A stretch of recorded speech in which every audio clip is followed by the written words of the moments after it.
Olá, meu nome é André, eu faço parte do grupo de jovens ADNG. Esse vídeo é o primeiro de uma série na qual vamos refletir sobre o tema O que a Bíblia diz que eu sou. Preste atenção nessa parábola que eu vou contar. Dizem que existia um reino e num certo dia um homem cometeu um crime e foi preso. O próprio rei era o juiz daquele lugar e pelas leis instituídas naquela comarca, o homem seria condenado à pena de morte. Porém, os cidadãos daquele reino, que conheciam aquele homem, ficaram com dó, sentiram pena do homem e decidiram interceder em favor dele. E discutiam: como nós iremos fazer isso? Como vamos convencer o rei? Então o homem se levantou no meio da multidão e disse: eu sou advogado, eu vou pleitear com o rei na causa desse criminoso. Então, numa audiência com o rei, o advogado argumentou para que o criminoso tivesse mais uma chance e não fosse condenado a uma pena tão extrema. O rei se convenceu, mas impôs uma condição: ele queria conhecer o homem. Então o rei se disfarçou, tirou a sua capa, tirou a sua coroa e, como um homem comum, foi até o presídio conhecer o criminoso. Antes disso, ele assinou a carta de perdão e a colocou dentro de um livro de leis daquele reino e levou junto consigo na visita. Chegando lá, o rei disfarçado disse ao homem que tinha algo importante para falar com ele. Porém, o homem respondeu agressivamente, até o xingou: eu não tenho nada para falar com você. Calma, eu tenho algo aqui para você. O seu perdão está aqui dentro desse livro. Eu não acredito em nada que está escrito nesse livro.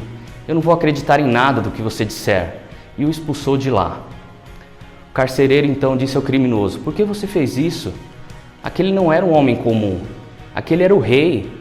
E ele estava com a sua carta de perdão assinada dentro do livro. Bastava você aceitar.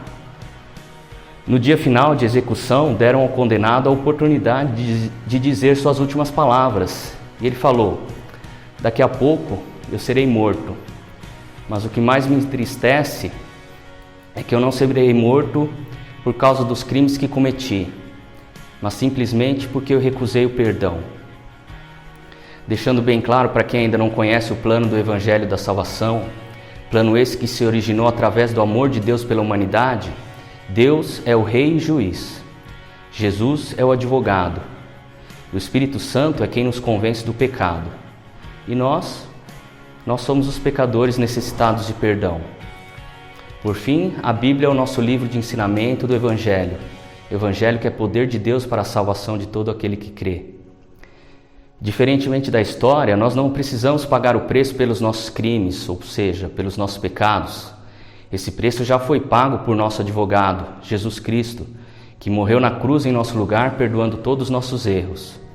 Basta a nós aceitarmos o seu perdão e a sua graça. Vejam, ninguém deixará de ser salvo pelos pecados cometidos, mas sim se recusarmos o perdão. E se você já aceitou e recebeu o perdão, mas ainda vive com culpa pelos pecados cometidos, não se afaste de Deus por pecar. Fique com Deus até vencer o pecado. A fé, a oração, a leitura da palavra, a comunhão com os irmãos vão te ajudar. Acompanhe os próximos episódios e nós vamos refletir um pouco mais sobre esse tema. Um abraço e fiquem com Deus.